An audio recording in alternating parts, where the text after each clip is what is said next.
de color en el cabello. Ya me hice la prueba de talento. Ya me hice la prueba del vestido. Yo me hice la prueba de inteligencia. ¿Y te hiciste la prueba del VIH?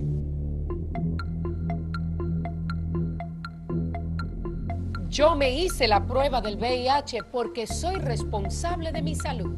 Consejo Nacional para el VIH y el SIDA. Estamos de vuelta con A Partir de Ahora, hoy con un tema que realmente nos compete a todos, porque lo más probable es que usted tenga cerca a una persona que padezca esta condición, algún familiar, algún amigo, algún vecino. Nos referimos al VIH-Sida en el país, una pandemia que ha cambiado la vida de la mayor parte de los seres humanos. El estilo sexual lo ha cambiado y los dominicanos no somos la excepción. De eso hablaremos en esta edición de A Partir de Ahora. ¿Qué tanto han aumentado los casos en el país o se han disminuido? ¿Qué tanto sigue el tema de la discriminación, tanto en el aspecto de la salud como el aspecto laboral? Y para tocar este tema que realmente es tan complejo y tan importante, nos acompaña Erika Suero, quien es consultora senior en Derechos Humanos y VIH-Sida, una profesional que durante muchos años ha estado trabajando el tema y que ha estado haciendo un trabajo magnífico. Bienvenida, Erika. Por igual, Ramón Acevedo, quien es encargado de movilización social de CONAVISIDA, que es el Consejo Nacional para la Prevención de VIH-Sida en el país, además de que pertenece a la Red Nacional de Personas Viviendo con VIH, REDOVI. Nos vamos al estudio B, porque ahí también tenemos representantes de la población que realmente más se ha estado afectando durante los últimos años el VIH-Sida. Nos referimos a la población trans. Allá tenemos a Luna Veras, quien es activista LGBT y además de trans, y también a Nairobi Castillo, quien es la directora de COTRAVET, una ONG que trabaja con las trabajadoras sexuales trans. El tema del VIH y la protección en este tipo de trabajo. Comencemos, chicos, y siempre me gusta empezar de la manera más empoderada posible para nuestro público, explicando muy bien cuál es la diferencia entre el virus del VIH y el síndrome de inmunodeficiencia adquirida, SIDA. ¿Cuál es la diferencia entre los dos? Bueno, yo pienso que esa primera pregunta es sumamente puntual e importante, precisamente porque no necesariamente en nuestra población se maneja esa diferencia y se trata el VIH y el SIDA como algo igual. El VIH es el virus de inmunodeficiencia humana, y el SIDA es el síndrome de inmunodeficiencia adquirida. El VIH es el virus y el SIDA es el síndrome, es decir, el conjunto de signos y síntomas. El virus se transmite, el VIH se transmite, el SIDA no se transmite. Yo pienso que esas son las diferencias más importantes en este momento. Ya. Ramón, tú que en tu día a día estás trabajando el tema, ¿la cantidad de casos en el país ha ido aumentando, se ha estabilizado, ha ido disminuyendo? Bueno, básicamente según la encuesta demográfica y de salud que se hizo en el país en el año 2013, la República Dominicana se ha mantenido con la misma prevalencia. Se habla de un 0.8 e inclusive ha disminuido un poquito porque la primera, que fue en el 2007, la prevalencia era de 0.9. Es decir, que se ha mantenido realmente la cantidad de casos en el país. Ya. Vamos de inmediato al estudio B con Nairobi Castillo y con Luna Veras de la comunidad trans en el país para que nos comenten si en el día a día, si en el contacto con las trabajadoras sexuales trans que están en las calles del país porque no tienen otra manera de ganarse la vida, han aumentado los casos o ha habido realmente una disminución o si todo continúa igual. Bueno, muy buenas tardes. Sí, porque, bueno, hablando de la prevalencia que habló el compañero de CONAVISIDA, en el 2007 fue una prevalencia que se hizo con la comunidad hombre que tiene sexo con hombre, pero ahora de 2015 al 2014, 2015, 2016 ya se ha enfocado un poco más a la población trans. La prevalencia ha sido muy alta dentro de nuestra comunidad. ¿Por qué? Porque la mayoría de las personas trans aquí en nuestro país son personas que han tenido una barrera por la misma sociedad, no tienen una oportunidad de trabajo y tienen que ejercer el trabajo sexual. Dentro del trabajo sexual es uno de los puntos que son personas de alto riesgo. Cuando me dicen vulnerable, población clave, yo no estoy muy de acuerdo. Alto riesgo se llama la población trans. ¿Por qué? Porque son las personas que viven el día a día, tienen que usar algunos efectos como droga, tomar alcohol, para poder sostenerse, está parado. Sí, el VIH está más alto. Y de seguro que ese tipo de actividades les afecta y, bueno, aumenta las posibilidades de contagio. Vámonos de inmediato con Luna Veras. Luna, tú también eres trabajadora sexual. Me imagino que estás en el día a día y conoces muchos casos de compañeras tuyas. ¿Qué tanto ha aumentado, sobre todo, y en qué zonas de la capital, sobre todo? Bueno, principalmente en la zona de Santo Domingo, es una de las zonas más afectadas. ¿El Gran Santo Domingo? Ajá, el Gran Santo Domingo. Porque, como me explicaba ya mi compañera Nairobi Castillo, también nosotras somos muy discriminadas y tenemos un estigma que nos ha puesto la sociedad, no que nacemos con ellos, sino que la sociedad nos lo ha puesto, y son de las barreras que tenemos para nosotras es disminuir el trabajo sexual. O sea, si no tenemos otra opción, tenemos que recurrir a ese tipo de trabajo, que es el que nos da una sostenibilidad en nuestro diario vivir. Ya, muchísimas gracias, Luna, Nairobi. Continuamos con ustedes dentro de unos momentos. Chicos, vámonos al tema de las estadísticas. En el país adolecemos, en sentido general, de tener estadísticas de todo. En el caso del VIH-Sida, ¿es la misma historia o realmente durante estos años hemos ido avanzando en ese sentido?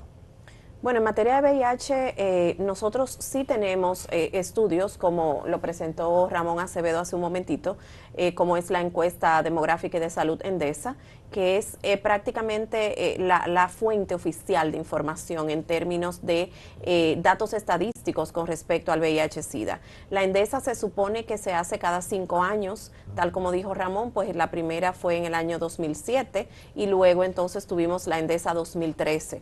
Ahora bien, cuando hablamos de la vinculación del VIH probablemente con otras condiciones de salud o la afectación que provoca el VIH en algunas poblaciones, como decía Nairobi Castillo, poblaciones de alto riesgo, realmente ahí probablemente no tenemos información tan fuerte como la que arroja Endesa, pero sí tenemos otro tipo de encuesta, como la encuesta de vigilancia de comportamiento con vinculación serológica, que se ha hecho ya en 2 ocasiones y se está en proceso de elaborar la tercera encuesta de vigilancia de comportamiento.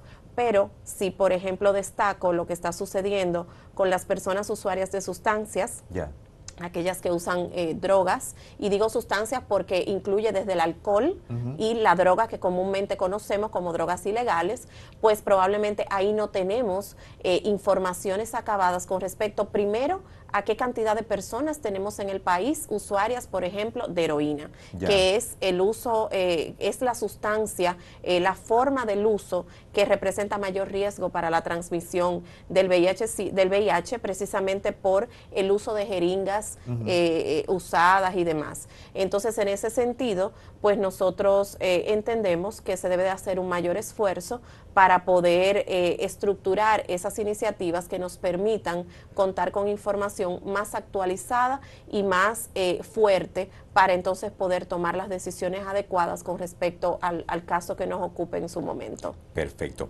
Vámonos yo quería cooperar un poco con esta parte. Ciertamente, de las encuestas de comportamiento y vigilancia que se han hecho, es importante destacar que sí, la comunidad gay de hombres que tienen sexo con hombres arrojó en 5 provincias del país que se hizo el estudio un 4%, y con la población trans alrededor de 5.8, casi un 6%. O sea que sí, ya hay unos datos que tenemos más o menos que se hicieron en 5 provincias en el país: Santiago, Puerto Plata, Santo Domingo, Barahona, no recuerdo la otra, pero fueron 5 provincias. Y tenemos esos datos de esas poblaciones de alto riesgo. Y que esos datos han sido importantes para el proceso de planificación de la respuesta nacional. Sin embargo, todavía no están incluidos, por llamarlo de alguna manera, en lo que es la encuesta demográfica y de salud, que es la que se hace cada 5 años y que arroja una información mucho más fuerte, más acabada. Pero como dice Ramón, la encuesta de vigilancia de comportamiento sí nos arroja datos y sí nos apoya en la gestión cotidiana de la respuesta. Perfecto. Vámonos al tema de las edades, que son realmente, cuáles son las edades en las cuales el tema del virus de VIH ha estado realmente afectando.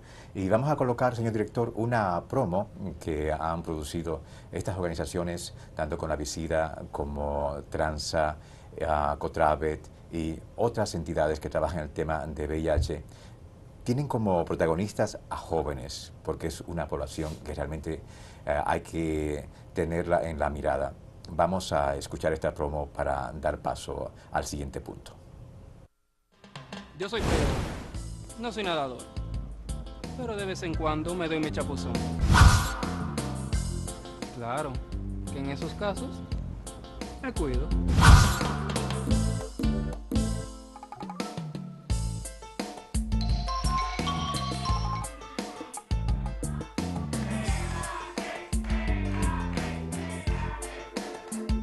No soy cantante, pero si hay que estar en el cantamos. Por eso ando siempre con una pista de mi canción favorita. Por si acaso.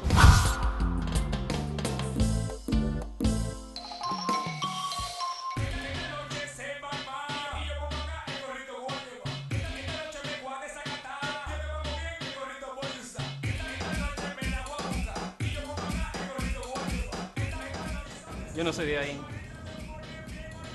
Pero una vez al año no hace daño.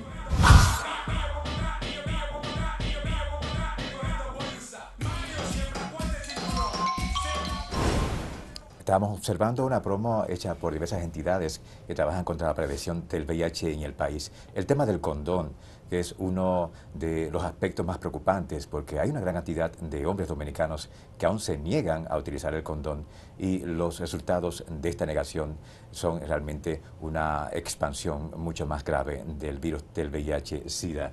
¿Son los jóvenes realmente los que en estos momentos más están preocupando a las entidades que están trabajando el tema de VIH en el país? Bueno, según la Endesa 2013, la prevalencia de VIH en población de 15 a 49 años de edad es de 0.8%. Sin embargo, cuando tú analizas los resultados de encuestas que indican que tenemos una alta tasa de embarazos en adolescentes, eso indica que nuestros jóvenes, nuestros adolescentes están sosteniendo relaciones sexuales cada día a más temprana edad, lo que implica entonces que los responsables de dirigir la política en materia de VIH tengan que orientar su accionar hacia la población joven, hacia la población adolescente, a los fines de transmitirle la información adecuada de modo que puedan cuidarse y prevenir este tipo de condiciones de salud. Ya, perfecto. Vamos ahora a otro punto que años atrás se estuvo realmente estudiando, y es el tema de la feminización del virus del VIH. Las mujeres comenzaron a realmente ser las víctimas. Una mayor cantidad de mujeres fueron cada vez siendo víctimas del virus del VIH-Sida, y vamos por eso a pasar al estudio B, porque estamos de Nairobi y Luna, son mujeres trans. Es importante, sobre todo para mí, lo más importante es que nuestro público esté claro en lo que estamos hablando. Vamos a aprovechar este momento, Nairobi, para que tú le expliques qué es una mujer trans a todos los televidentes. Bueno, una mujer trans es una persona que nace un cuerpo que no es debido. Que nace con el cuerpo equivocado. Equivocado. Estamos hablando de una persona, por ejemplo, en el caso tuyo, sí, naciste hombre, sí, pero tu psiquis es femenina. Soy mujer, me siento mujer, me levanto, me maquillo como una mujer, hago todo porque soy una mujer, me ingiero hormonas porque quiero feminizarme, verme un poco más mejor, porque eso es lo que te indica la sociedad. Ya, para que nuestro público entienda, tú eres una mujer. Una mujer transexual. que está dentro del cuerpo de un hombre, Sí. aunque cada vez te feminizas más para estar acorde a lo que tú sientes internamente. Esa es la idea, ¿verdad? Esa es la idea. Sí. Entonces, durante todos estos años ha habido un proceso de feminización del virus del VIH-Sida y tiene mucho que ver el aspecto de la desigualdad de género. Muchas mujeres no tienen la capacidad de decidir ante el compañero o el esposo de cuándo tener sexo o no y si tenerlo con protección. En el caso de ustedes es parecido. Me gustaría que Luna me contestara a ese caso. A ver, Luna, ¿tienes tu pareja en este momento? Actualmente no. Ya. En el caso de las mujeres trans, ¿es parecido a las mujeres biológicas? Es decir, mujeres que nacieron siendo mujeres. La desigualdad de género también se hace presente cuando tienen ustedes pareja, una pareja masculina, en caso de una trans que sea heterosexual, evidentemente. En el caso de nosotras las mujeres trans, el estigma es más fuerte. Ya. O sea, la discriminación es mayor. Ya, en este caso en específico nos queremos referir al hecho de la poca decisión que tienen ustedes para decidir si tener sexo o no con un hombre, con protección o sin protección. Bueno, puedo contestar esta pregunta. Cuando nosotros tenemos pareja, es igual una mujer biológica, estar dentro de una casa, mi pareja me exige tener relaciones sexuales sin protección. Ya que soy una persona que estoy empoderada, sé que tiene que usar el condón, tengo que decirle que use el condón. Pero en ese aspecto, porque papi, si yo no lo hago sin condón, mi marido me va a dejar, yo lo amo, todo eso. El apego al hombre. Ya, muchísimas gracias.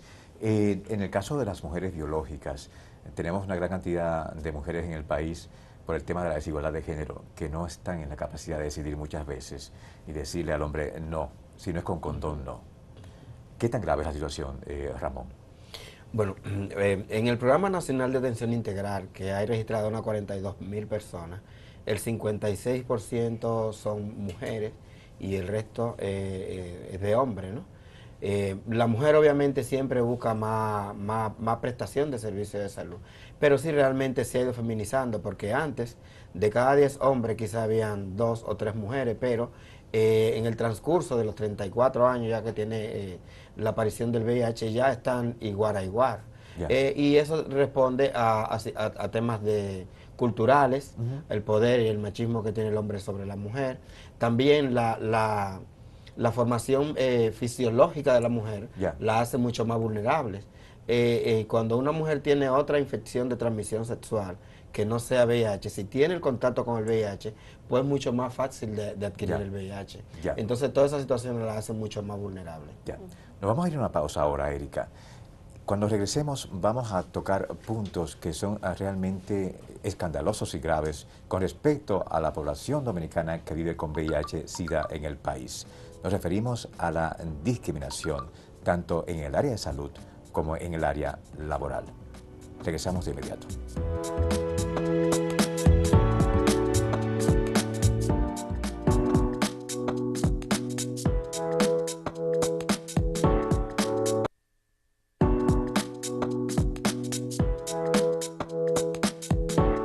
Ya empezaron a hablar de mí. Buscarán la manera de que me boten del trabajo. Ay, yo tengo tanto miedo. Seguro que ya saben que yo soy VIH positivo. Miren, muchachas, yo quiero hablar con ustedes. De esto, Hoy yo pago la cuenta. todas las 9 invitan a comer. Sí, pero como quiera es bueno que ustedes... Tranquila, nosotros sabemos tu condición de salud. Eso aquí no importa. Además, todas somos como hermanas. No haga plancha. Ven, mire, que viene el Tú supervisor. puedes cambiar el miedo usando la fuerza de la solidaridad. Consejo Nacional para el VIH y el SIDA. Continuamos con a partir de ahora, hoy con este tema realmente tan importante para todos los dominicanos, la realidad del VIH-Sida en el país. Vamos a hablar de discriminación, pero antes de pasar ese punto, hay otro que también es importante, el tema de los antirretrovirales. Vamos a explicar a nuestro público qué son los antirretrovirales y por qué son tan importantes. Bueno, como decía Ramón, la epidemia del VIH tiene 34 años de haber aparecido a nivel mundial y en esa misma medida, en estos 34 años, han habido muchos avances científicos con respecto a la atención a esta condición de salud. Y uno de los avances son los medicamentos antirretrovirales, que precisamente ayudan, contribuyen a la que la persona que vive con VIH se mantenga en un buen estado de salud y no decaiga en una etapa SIDA. En los inicios era un cóctel, ¿verdad?, de medicamentos, múltiples pastillas. Sin embargo, ahora con 2, 3 pastillas que se tome una persona, como si tuviera hipertensión arterial o como si tuviera diabetes, pues entonces las personas que viven con VIH pueden tener una mejor calidad de vida con sus medicamentos antirretrovirales, lógicamente si mantienen una buena adherencia a los medicamentos. ¿Qué significa la adherencia? Significa pues tomarse su medicamento en la hora adecuada y no saltarse el uso de esos medicamentos diariamente. Ya. Ramón, tú como representante de las personas viviendo con VIH en el país, años atrás estuviste denunciando el hecho de que estaban escaseando los antirretrovirales y de que el Estado, que es responsable de suministrarlos a las distintas instituciones, realmente no estaba cumpliendo su función. Sí. ¿Eso sigue igual o ha cambiado algo? Eso ha cambiado. Lo que pasa es que tenemos una realidad que es importante que la población sepa con el tema del financiamiento.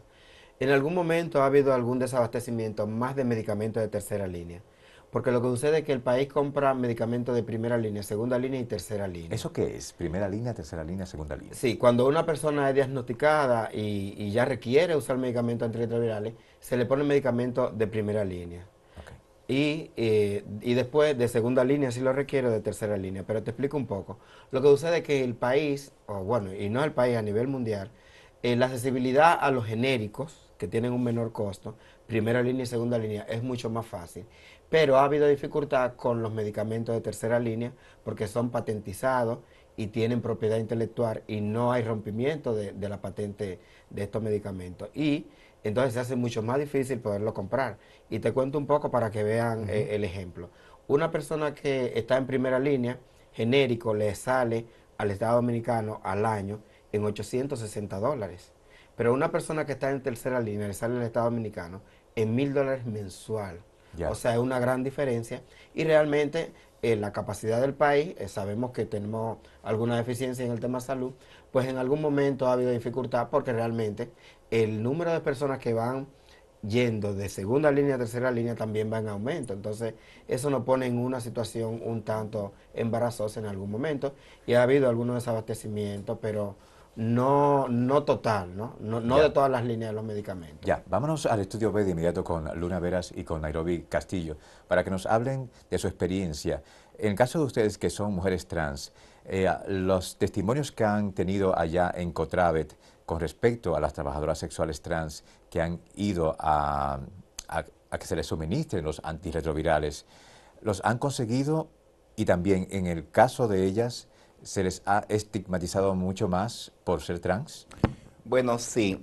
Aquí en nuestro país, sé que la discriminación dentro de los centros de salud es muy fuerte. Y las SAI son personas que no tienen ninguna educación para lidiar un poco con la persona trans, trabajadoras sexuales en nuestro país. Y las trans tienen, cuando amanecen para retirar los medicamentos, es fuerte y le dan ese miedo. Bueno, van a ver que yo estoy infectada, que estoy retirando los medicamentos, todo ha sido un problema. Pero sí, con todos los proyectos que hemos trabajado con alianzas con COIN, el Centro de Orientación de Investigación COIN tiene una SAI donde se retiran los retrovirales. Ya. Luna, ¿cuáles son las quejas más frecuentes que tú escuchas de las compañeras tuyas trabajadoras sexuales trans cuando van a los lugares destinados para que les suministren los antirretrovirales? Bueno, una de las primeras quejas es que hay una discriminación solamente con los gestos de algunas personas que van a los centros, a las SAIS. El lenguaje corporal. Ajá, un lenguaje corporal que te excluye de los servicios. O sea, y cuando tú ves eso, tú no quieres ir a buscar el medicamento. Ya. O sea, me ha pasado esas experiencias. Ya. Perfecto. Damos las gracias a Luna Veras y a Nairobi Castillo de la población trans en el país por ser siempre tan valientes y por ser voceras de esa comunidad ante este tema que es tan grave, el VIH VIH-Sida en el país. Señor director, váyame preparando a mi otra invitada, que tan pronto regresemos al estudio B, vamos a hablar con ella, porque pasamos ahora a la discriminación y primero en el tema laboral. ¿Cuáles son los testimonios más comunes que ustedes escuchan de personas con VIH-Sida y discriminación en los otros centros de trabajo, tanto como para conseguir empleo como cuando ya están en el lugar de trabajo?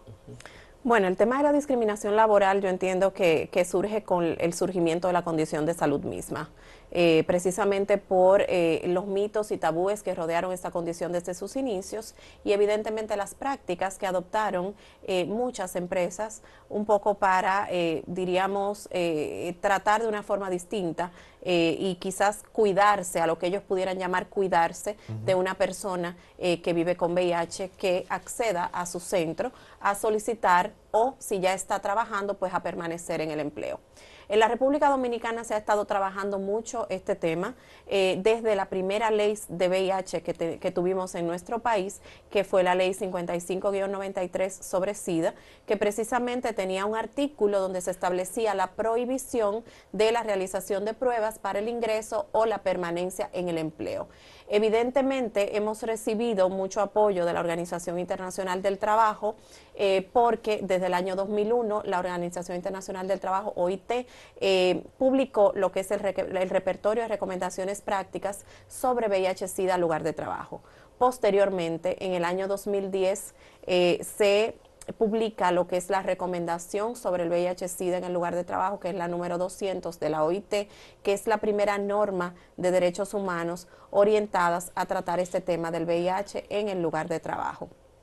Luego, en nuestro país se promulga lo que es la ley 135-11, que retoma un poco el espíritu de la ley 55-93 en lo que a materia laboral se refiere, pero le suma otros aspectos que fortalecen esa disposición, amparándose evidentemente en los instrumentos jurídicos que rigen la materia, tanto a nivel nacional como a nivel internacional, e incluye una serie de sanciones a quienes violenten esas disposiciones que tienen que ver con el derecho al trabajo de las personas que viven con VIH. Perfecto. Vamos a pasar ahora, disculpa Ramón, al tema de la discriminación en los centros de salud. Pero antes de darte la palabra, vamos a colocar, señor director, un corte de Santo Rosario. Precisamente en estos días se inauguró un centro sanitario, gracias al COIN y con Avicida, donde se van a atender las personas con VIH. Y vamos a escuchar qué es lo que él dice es lo más importante, además del aspecto de las medicinas. ¿Qué otro aspecto es importante a la hora de tratar a una persona con VIH-Sida? Viene el reto de aquí en adelante de lograr supresión viral. Es el gran reto. Para ese gran reto tenemos que contar con un personal humano sensibilizado, un personal humano que entienda que aquí vamos a atender a la diversidad y que todos necesitan amor. Por eso, cuando hemos hecho la decoración que nos ayudó Conchi y Zeneida, hemos tratado de poner un toque de amor a los cuadros, un toque de amor al baño, un toque de amor al área donde están los pacientes, porque queremos que realmente para lograr supresión viral nada más no es el medicamento, también está el tema del amor que hay que darle a los pacientes. El amor que hay que darle a los pacientes. Ramón, ¿eso es lo que ha estado faltando realmente en nuestros centros de salud con las personas con VIH? Mira, antes permíteme, estuvimos hablando en el bloque anterior de la discriminación laboral.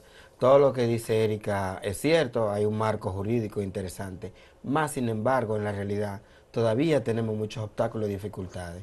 Y yo siempre he abogado mucho por el tema del derecho al trabajo, porque el tema del VIH es un tema que tiene un impacto socioeconómico y que solo con medicamentos no se resuelve el problema. La gente requiere y necesita de tener un trabajo digno para poderse mantener, porque la gente tiene derecho a comprar un carro, a comprar una casa, a comprar un celular, lo que la gente quiera.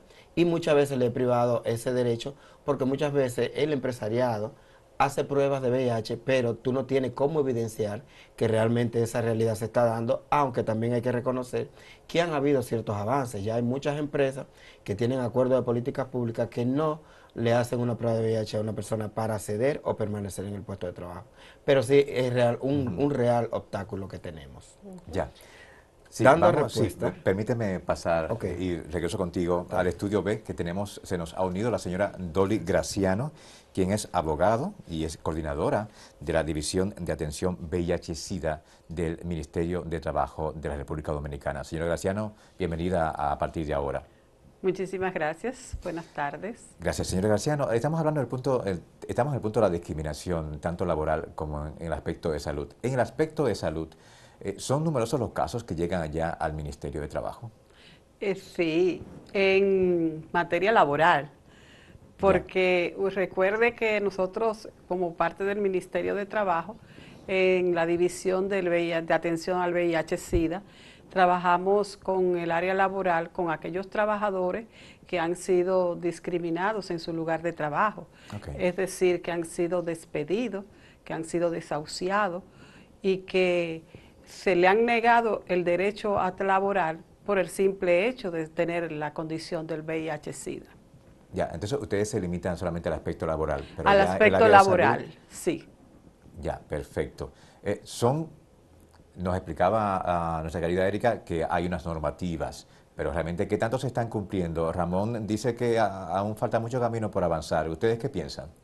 Nosotros pensamos que hemos avanzado bastante, pero todavía falta mucho trabajo, porque estamos trabajando, y usted sabe que se hicieron muchos pininos anteriormente, ya estamos viendo un poco los frutos, porque hemos encontrado ya muchas empresas que han comprendido, que están conociendo la ley 135-11 sobre VIH-Sida, que anteriormente se desconocía. Estamos trabajando arduamente con esta difusión de esta legislación, además explicándole que la Constitución de la República Dominicana también contempla la no discriminación en todos sus aspectos.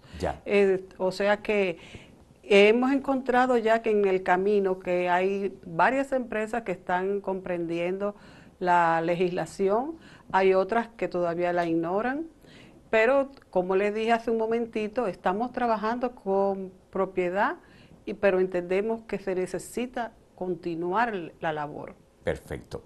Ya continuamos también con usted, señora Graciano, dentro de poco. Vamos a pasar, señor director, con otro corte. Ahora vamos con el doctor Víctor Terrero, quien es el director de CONAVISIDA, el Consejo Nacional para la Prevención de VIH-Sida en el país. Vamos a escuchar lo que nos dice, porque también es muy importante, y esto sobre todo en el aspecto de la discriminación. La realidad hoy es que usted va a los hospitales del país y encuentra que las unidades de atención integral están hacinadas, están lejanas de la población general, y usted se da cuenta cuando un paciente VIH va a una población determinada, va a un hospital determinado y encuentra que esas unidades están pues como hacen una barrera para que no entre por una determinada zona. Y eso en el siglo XXI no es posible. Eso en el siglo XXI no es posible, pero sí se está dando. ¿Qué tan grave es la situación? Es decir, yo recuerdo una entrevista que le hice a un abogado constitucionalista de Oscar Valdés hace un tiempo, y me decía que muchas veces, sobre todo en el interior, cuando la persona va a un hospital y se le diagnostica con el VIH, se entera el barrendero primero que él. Entonces hay una falta de confidencialidad terrible. Bueno, yo pienso que eso va mucho con el tema incluso hasta cultural de nuestro país. Ciertamente no debe ser, porque a las personas que viven con VIH debemos respetarle su derecho a la confidencialidad, su derecho a la intimidad. El hecho, por ejemplo, de que los servicios de atención integral, comúnmente llamados SAI, estén ubicados en un sitio específico en los centros de salud de nuestro país, obedece a la visión inicial que se tenía con respecto a la condición de salud, que se diseñaron unos espacios específicos para atender a las personas que vivían con VIH. Sin embargo, con el paso de los años, se ha entendido que para poder disminuir lo que es el estigma y la discriminación en los centros de salud hacia estas personas que viven con VIH, lo ideal es integrar los servicios en los servicios que se le ofrecen a la población general que no necesariamente vive con esta condición de salud. Ciertamente se dan casos de que precisamente usted va a buscar un resultado en un laboratorio o va a un hospital, a un centro de salud, ya sea público o privado, y que probablemente todo el que está alrededor se entera de su condición de salud antes que usted. Sin embargo, con ello, el personal de salud que tuvo acceso a los resultados de esa prueba de detección de anticuerpos al VIH realmente está violentando las disposiciones de la ley 135.11 que establecen claramente lo que es el derecho de confidencialidad del diagnóstico que tiene la persona que vive con VIH. Ya, Ramón, ¿se siguen dando los famosos rebotes en los hospitales?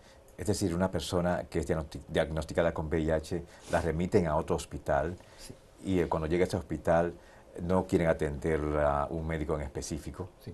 El tema de la falta de confidencialidad es una parte, pero la cosa se agrava inclusive más con el tema de la prestación de los servicios de salud.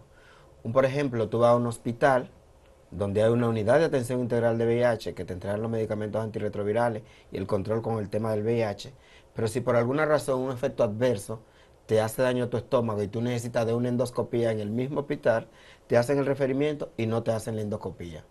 Realmente hay dificultad para tipos de estudios como colonoscopía, endoscopía. Las personas que se tienen que dializar presentan muchísimas situaciones. Inclusive, muchas veces las personas que se hacen diálisis se la hacen peritonal, que es por acá y eso.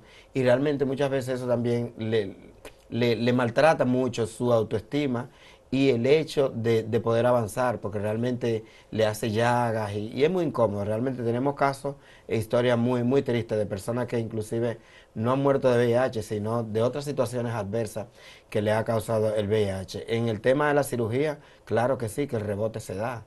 Te ponen en una lista, después te dicen que sí, después que no, y tenemos casos realmente que en este momento se están dando. Hay situaciones que se resuelven, pero lamentablemente tiene que ser con tocar la puerta de un médico que ya está sensibilizado, que uno conoce o sabe. Pero y las personas que realmente pasan esta situación, que prefieren quedarse callados, porque no saben dónde ir, dónde llegar. Yo pienso que el tema de la salud debe cambiar. Como bien decía Erika en algún momento, ha habido muchísimo avance científico y está muy claro y determinada la forma que se transmite y no se transmite el VIH. Como para que a esta altura de juego los profesionales de la salud y los prestadores de servicios de salud tengan ese comportamiento discriminatorio y absurdo. Perfecto. Un comportamiento discriminatorio y absurdo que se verifica en muchos centros de salud del país. Nos vamos a una pausa, pero cuando regresemos vamos a seguir tocando temas que son neurálgicos en esta problemática del VIH-Sida en la República Dominicana. Regresamos de inmediato.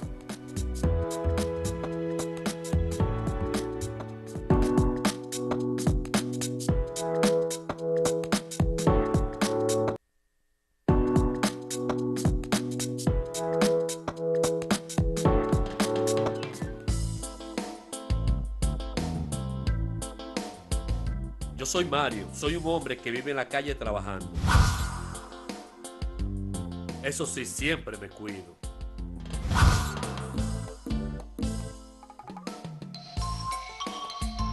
Yo soy un hombre que no le tiene miedo al trabajo. Pero me cuido.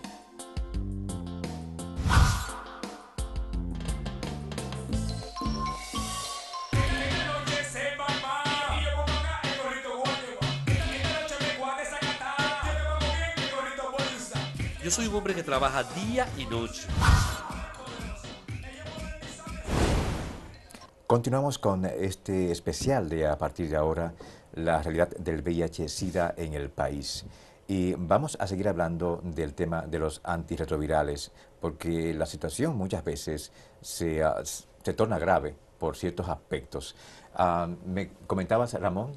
Sí, con el Sistema Dominicano de Seguridad Social hace un tiempo venimos batallando para el tema de que se reconozcan los medicamentos antirretrovirales a las ciudadanas y ciudadanos que tienen un seguro de salud. En otros países de la región, como Panamá, Costa Rica, los medicamentos antirretrovirales están contemplados. Acá en el país nos ha dado mucha lucha que el Sistema Dominicano de Seguridad Social entienda la necesidad de cumplir esa parte. En el Plan Básico de Salud, en el literal N17, los medicamentos dice que es una responsabilidad de Copresida, pero realmente no es una responsabilidad de Copresida, es una responsabilidad del Sistema Nacional de Salud, y el Sistema Americano de Seguridad Social no está a escapo de ese compromiso y responsabilidad que tiene. En este momento, en el Programa Nacional de Atención Integral, de las personas registradas, 16.388 están aseguradas. Entonces, desde el 2003 que el país está dando los medicamentos sin costo a la población que lo requiere, se ha venido subsidiando la responsabilidad de las ARS. En este momento, probablemente, el gobierno está subsidiando a las ARS con algunos 150 o 200 millones de pesos al año. Entonces eso es algo que debe cambiar y estamos tratando de hacerle entender al Estado Dominicano que debe hacer una presión para que realmente se tome la decisión y ellos se ahorren esa plata inclusive. Perfecto, Erika. No, y que además los medicamentos antirretrovirales aseguran la salud y el bienestar de una persona que vive con VIH. Entonces, en el momento en que no hay acceso o que no hay disponibilidad a los medicamentos antirretrovirales, se está afectando el derecho a la salud y, ¿por qué no?, el derecho a la vida y otros derechos conexos de este conglomerado de personas que viven con VIH.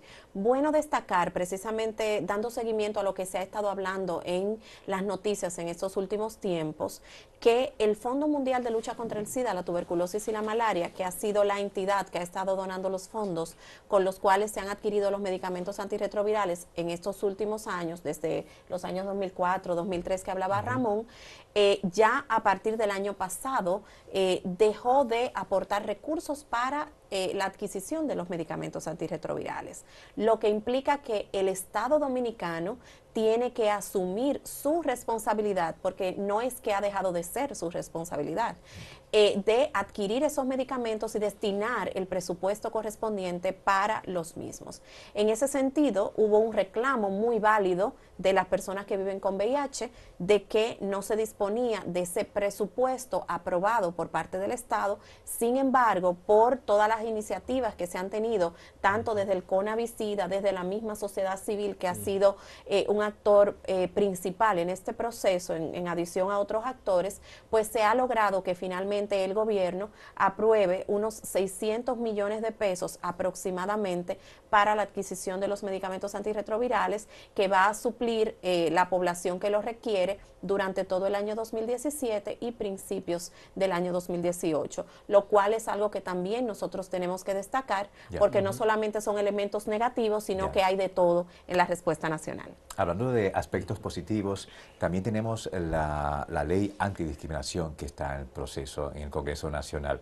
Vámonos al estudio B con la señora Dolly Graciano, quien es abogado y coordinadora de la División de Atención VIH-Sida del Ministerio de Trabajo. Ustedes, como representantes del Ministerio de Trabajo, ¿cuál es la mirada que le dan a esta ley? ¿Entiende que también es importante en pos de ir haciendo el camino correcto para la no discriminación a las personas con VIH-Sida? Claro que sí. Pensamos que es un paso positivo porque anteriormente, aunque hablamos de la discriminación, no tenemos una legislación específica donde se establezcan las sanciones para cualquier tipo de discriminación. Sin embargo, en esta legislación entendemos que podemos conseguir eso que estamos buscando y que necesitamos. Ya, perfecto. Muchas gracias. Chicos, ustedes estuvieron trabajando como miembros de las organizaciones que en el país tocan el tema del VIH. ¿Qué tan problemático fue? ¿Todos pudieron ponerse de acuerdo o realmente hubo mucha divergencia? Bueno, yo pienso que... hubo también de parte de otros sectores posiciones encontradas. Bueno, lo primero es destacar que la necesidad de una ley, de un instrumento jurídico orientado hacia la prevención y hacia la sanción de la discriminación, todos sabemos, por lo que hemos hablado en este programa, que es sumamente necesario. Viendo esto, desde el CONAVICIDA y evidentemente en la persona del doctor Víctor Terrero, se toma la iniciativa de impulsar un proceso para estructurar, para diseñar un anteproyecto de ley de igualdad y no discriminación, precisamente que tipifique lo que se considera discriminación, que se considera discriminación en diferentes ámbitos y que evidentemente contemple un capítulo de sanciones, porque sin reparación realmente no hay un reconocimiento de derecho, ¿no? Ya. Entonces es importante el tema de las sanciones y de la reparación.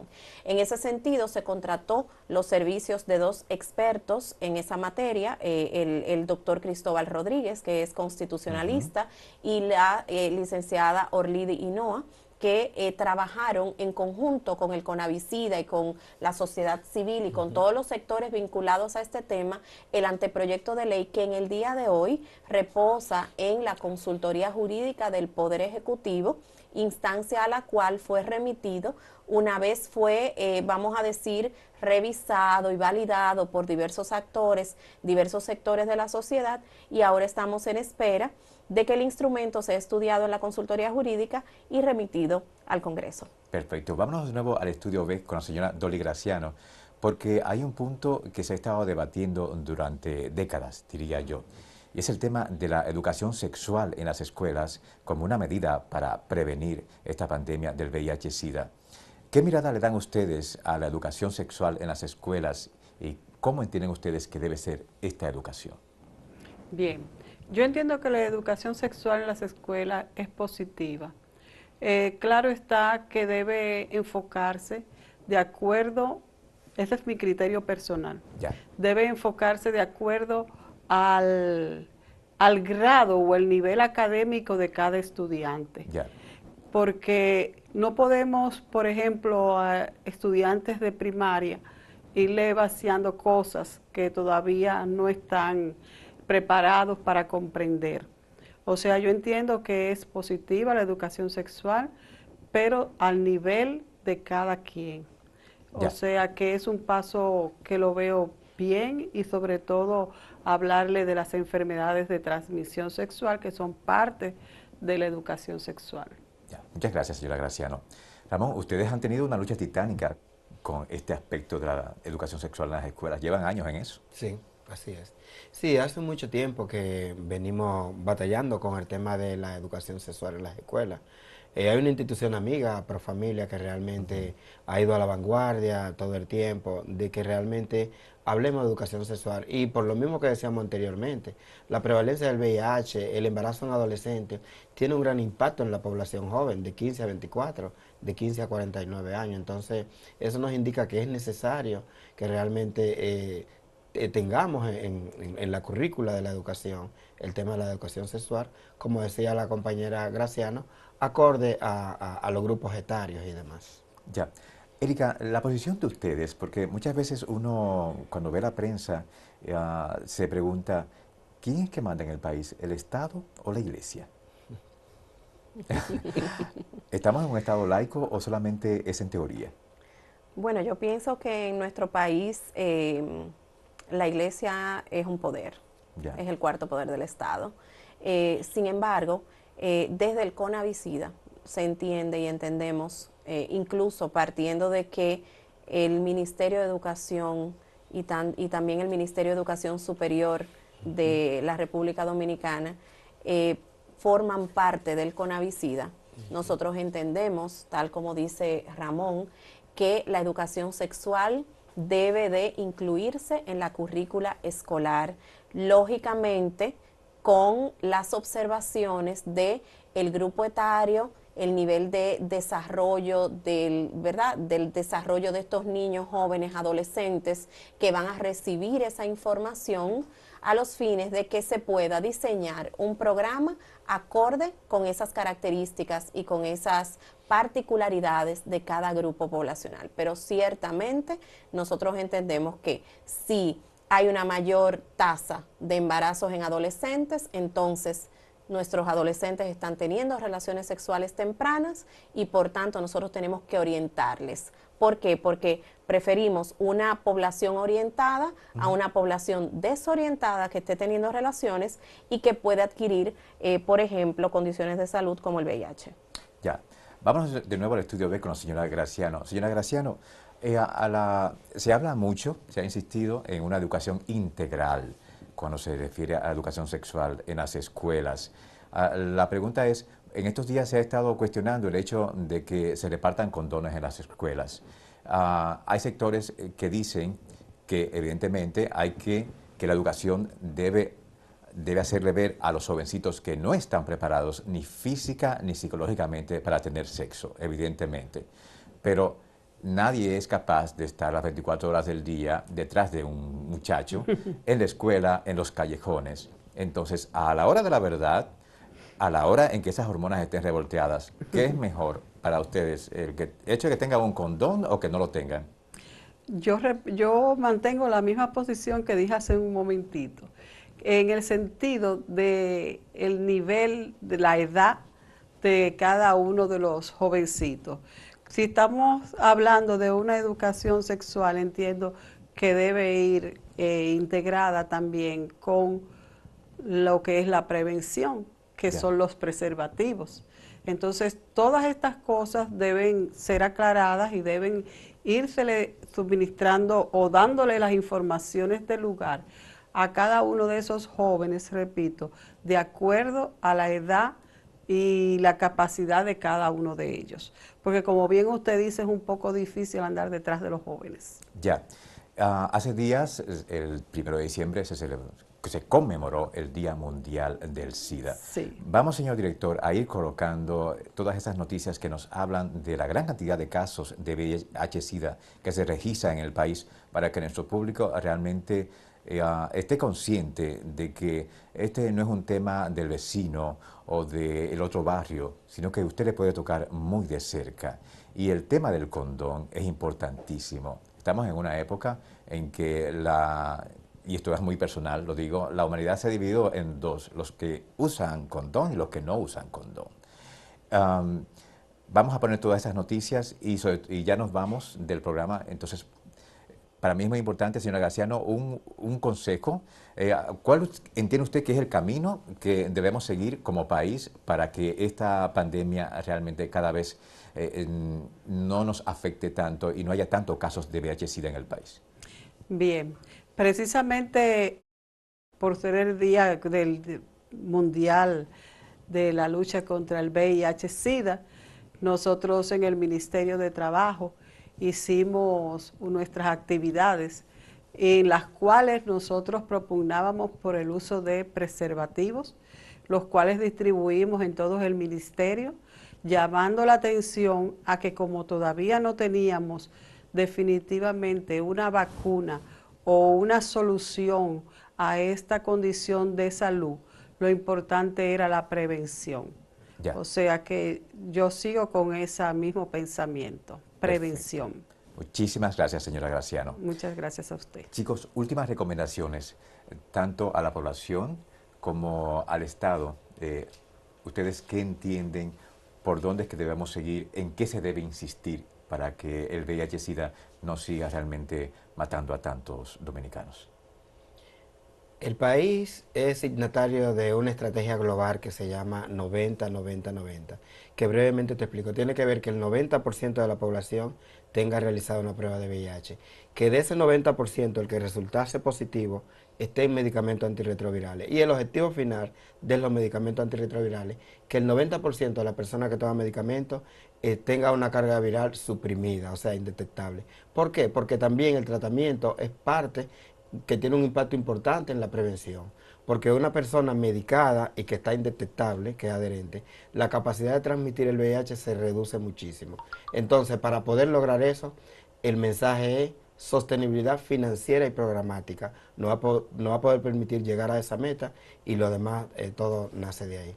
Perfecto. Erika. Yo añado a lo que muy bien dice Ramón, enfatizar mucho en lo que es la prevención, precisamente porque al no existir cura ni vacuna, pues la solución aquí, o la solución en este caso es la prevención. Y en el seno familiar, tomando en cuenta que la familia es el núcleo más pequeño de la sociedad, pero la más importante, la recomendación es conversar abiertamente sobre educación sexual, sobre derechos sexuales, sobre todas las particularidades que involucran las relaciones sexuales y, ¿por qué no?, hablarle abiertamente a los hijos en el seno familiar de una forma adecuada con respecto a las formas de prevenir la transmisión de diferentes condiciones de salud, incluyendo el VIH. ¿Por qué? Porque contrariamente a lo que se piensa, el que un muchacho conozca que existen formas de prevención no implica que yo lo estoy incitando a tener relaciones sexuales, sino que en un momento determinado, cuando tenga la necesidad de poner en práctica esos conocimientos sobre prevención, pues entonces la persona pueda hacer uso de ello. Y más cuando estamos hablando de adolescentes jóvenes, que es una población tan particular en nuestra sociedad. Perfecto, prevención es la palabra clave para ir frenando esta pandemia del VIH-Sida, no solo en el mundo, sino también aquí en el país. Damos las gracias a nuestros invitados, a Ramón Acevedo, de la Red de Personas Viviendo con VIH en el País, a Erika Suero, toda una experta en el tema de VIH, una abogada que realmente ha estado dando pasos y contribuyendo bastante a todo este proceso de normativas para la no discriminación a personas con VIH, a las chicas de Transa y Cotravet y a la señora Dolly Graciano también del Ministerio de Trabajo. Esperamos que con este programa que decidimos hacer por hace unos días, conmemorarse el Día Mundial del SIDA, nos sirva para reflexionar de la importancia de protegerse, de hablar con nuestros hijos y de entender que el SIDA no se ve en la cara. Recuerde que hay mucho más en Acento TV.